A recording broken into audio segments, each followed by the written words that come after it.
Today on Cryptic Mass Guitar, we do a comparison between the Gibson USA SG Standard 61 with Maestro Vibrola and the Gibson Custom 1964 SG Standard VOS.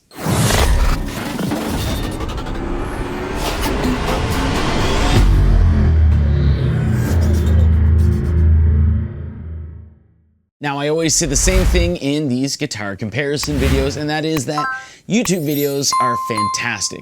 They're a great way to actually hear a potential guitar that you might be looking to purchase, albeit with someone else's hands, with someone else's amp choices, amp setting choices, and you know what? The other person has decided to play what they have played. So, it's a great way of getting a different perspective and maybe a little bit of information that you didn't have in the first place on the guitar, but don't let a goofball like me or anyone else on YouTube tell you what guitar to buy. The best way to decide for yourself is to go into a store that has the guitars and play them for yourself. See if you bond with them. But don't only play those guitars. Play the cheaper ones, play the more expensive ones, play a whole bunch and just see which ones speak to you. But I do have 5 sound samples for you today. I try to do them a little different, but they probably end up sounding the same. But I have 5 different sound samples in 5 different tunings with 5 different amps. And because it is this channel, the last one is a full-on metal sound sample.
All right, so there you go. There are the 5 sound samples in the guitar comparison between the Gibson USA SG Standard 61 with Maestro Vibrola and the Gibson Custom 1964 SG Standard with Maestro Vibrola VOS. It's VOS because it's vintage original sheen rather than the Murphy Lab, which I kind of thought maybe I should get the ultra light Murphy Lab, because to me that is the good Murphy Lab, rather than, you know, like people, you know, taking shots at the guitar and stripping away things.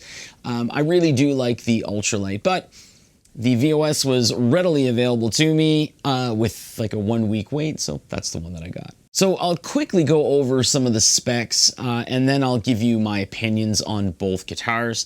I own both guitars, by the way, so it's not like I have a dog in the fight. I own both dogs here, so I don't really care which one you think is better. And also, spec-wise, if you want something more in-depth, I'll leave it in the description there, but I did do a What's the Difference video going a lot more in-depth on the differences between both guitars, including the glues and stuff like that. I'm not going to touch on that in this one here. So spec-wise, both of these are high gloss nitro finish. However, the custom shop, it has a little bit less nitro on it. It's called the VOS Vintage Original Sheen. So it's lighter coatings than the high gloss finish on the Gibson USA. The Gibson USA should have a 2-piece mahogany body. However, I really struggle to find the seam here, although I kind of think it is there. So there's more than likely a 2-piece mahogany body, whereas the Gibson Custom is a single piece of mahogany. Both have single-piece mahogany necks with bound rosewood fretboards. The binding on the Gibson Custom is ever so slightly thinner. That allows them to actually round out the fretboard a little more. On the front of the headstock is where you will find both of them having the inlaid Gibson logo and the inlaid holly, leaf, thistle, or crown, whatever you want to call it. It's been called a whole bunch of things over the years. On the back of the headstock is where you're going to find the tuners. The Gibson USA here has the Gibson Clouson style vintage deluxe tuners, whereas the Gibson Custom has Clouson vintage deluxe tuners. The Gibson USA is modern sizing, whereas the Gibson Custom is vintage sizing. That means that the holes here for the tuners are a little smaller, so if you wanted to upgrade the tuners on a reissue to like more modern style locking tuners, you'd have to ream out and widen the holes to actually get them to fit. Pickup wise, we have the 61R and 61T, which are now called the 60s Burst Buckers. They're Alnico 5 unpotted pickups, whereas the Gibson Custom Shop has the Custom Bucker Alnico 3 unpotted pickups. Basically, the 61R and 61T here, they're a little hotter. There's a little more emphasis on the low and high end, so you might have to adjust your amp accordingly for that. If you go back and listen to the sound samples, it might be a little more evident on the second one where it's in drop D and it's on the neck pickup. When you hear the single note, it's kind of a lot more emphasized on this one than on the Gibson Custom. The Custom Buckers here are just, they're a little more balanced with a bit of a sweeter top end. So you get a little more high end, but it's not like it's blown out of proportion or anything like that. It's just a little bit sweeter. Both have 2 volumes and 2 tones. They're both the CTS, Gibson branded CTS, audio taper potentiometers. We have orange drop capacitors in here and Sprague Black Beauties in the Gibson Custom Shop. Bridge-wise, both of these have the ABR1. However, the Gibson USA has steel saddles, and the ABR1 has a metal doweling system where it connects to the body, whereas the Gibson Custom Shop actually has nylon saddles, and the ABR1 is drilled directly into the body. Both of these have the Maestro Vibrola. I do not know if there is any difference. Both of these, contrary to what I've always heard about the Maestro Vibrola, maybe these are just the only 2 in existence, but they stay in tune rather well. I'm not doing dive bombs on them. It will throw it out of tune. It's not meant for that, although you can really get away with it and it only comes out of tune ever so slightly. But yeah, just using a little bit of shimmer and shine. a little bit of sparkle as well, and a little bit of warbling is kind of what these are designed to do, and they stay in tune perfectly fine. And again, like I said, I have a more in-depth video. Take a look in the description there and check it out if you want to hear things like, you know, the pick guard and stuff like that, and the carvings, and again, like I said, the glues. But it is at this point in the video where I do like to talk about the differences here and, you know, my thoughts on each of them. And pretty much, one of the things that's rarely talked about when it comes to, you know, both of these guitars directly compared to each other is the fact that this is a 1961 and this is a 1964. So that means we have a slim taper neck versus like the 59 Les Paul style neck. This is called a medium C. I think it's 64 authentic medium C, which is a 59 basically. That is often overlooked. And the fact that this is, like I said, a 1961 inspired using a late 62/early 63 bridge on it. This would also, in 1961, have been considered a Les Paul rather than an SG. Whereas the 1964, again, this is supposed to be period correct, so this is actually an SG standard, because in 1964, Les Paul was not a part of Gibson, and there were no Les Pauls from late 63 until 68. So pretty much the necks are one of the biggest things, and as well the nylon saddles here. They're just the biggest differences, you know, that people don't really talk about, and they kind of, it gets overlooked because for some reason people think these are the exact same model, just this is the custom shop version, and that's definitely not the case. And I'm very happy that I get to skip over the whole, you know, because they're the same shape and everything like that, so I don't have to put them on my lap and tell you all these different things, like this is how it feels, the neck is pushed forward a little more as opposed to a Les Paul, all of those things. They're both the same type of model, or same shape, so they're going to sit in your lap the exact same way. The fact that both of these have the Maestro Vibrola on it, even though in 61 it would have been the sideways Vibrola, but these guitars here are closer to what the original intent was for the SG. So the original intent for the SG was to kind of compete with Stratocasters and Telecasters. That's why they got rid of the Les Paul, because people thought that the body was too thick, it was too heavy, and they wanted slimmer necks. So that's kind of why the 1960 Les Paul has a slim taper, and that carried over with the SG standard in 61. So the whole reasoning behind that is the SG was not designed to be a tune-o-matic with a stop bar.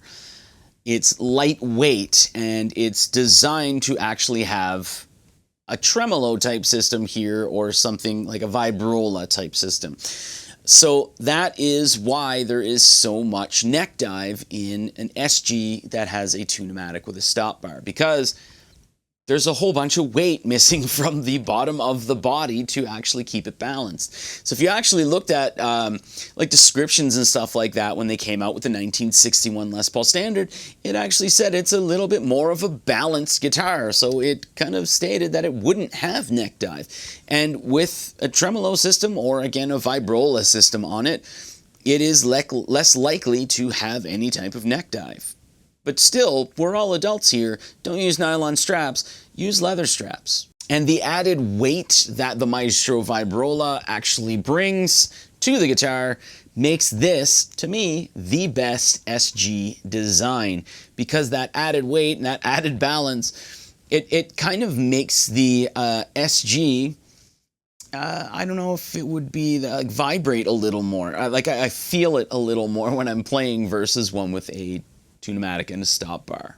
And one of the biggest complaints that I've always heard about people who are looking to buy either like the SG Standard or the SG Standard 61 or the 61 with the Maestro Vibrola is that people either love the batwing but hate the thicker neck, or they hate the batwing but want a thicker neck on it. So if you're one of those people out there looking for an SG Standard that has a thicker neck and does not have the batwing pickguard, Here you go. This is it right here. This with the authentic medium C here. This neck is definitely a heck of a lot thicker. To me, as someone who does prefer like the baseball style necks, this makes this a lot more comfortable for me to play as opposed to a slim taper neck. But I don't find slim taper necks too uncomfortable or anything like that, and I do really enjoy them, but I just do like having a little more meat on the neck. And the most evident that will be to you when you're playing both of these guitars is going to be when you're playing on the higher frets, because the thickness of the neck almost matches the thickness of the body itself. So you would actually see when you're looking at both of them together, there's such a large, I don't know if divot's going to be the right word here, but the body literally, like the neck where it meets the body, the neck goes like this and then comes out quite a bit to the thickness of the body. Whereas with the custom shop here, it's barely noticeable where the neck heel is itself. And have I mentioned here that the Maestro Vibrola is my favorite SG design? Again, because it has that added weight to it. It just makes things extremely comfortable when you're playing leads, and extremely comfortable when you're playing rhythm or chording, or if you're just strumming or anything like that. I just find that the SG design with the Maestro Vibrola just works really well for me. But it doesn't mean that the Tune-o-matic with a stop bar is a bad design by any means. It definitely has its place. And I do find when it comes to high gain, unless you're looking to use like if you have a solo at the end of the song or something like that, unless you're looking to use the Maestro Vibrola, it might be a little more comfortable for you and a little more evenly balanced, I guess you would say, to chug along with a Tune-o-matic and a stop bar, but this doesn't really struggle to do it either. So that's basically it here. There's not much more that I have to say. My favorite design of all time for the SG Standard. It's just such a great design, and the added weight does so much to it.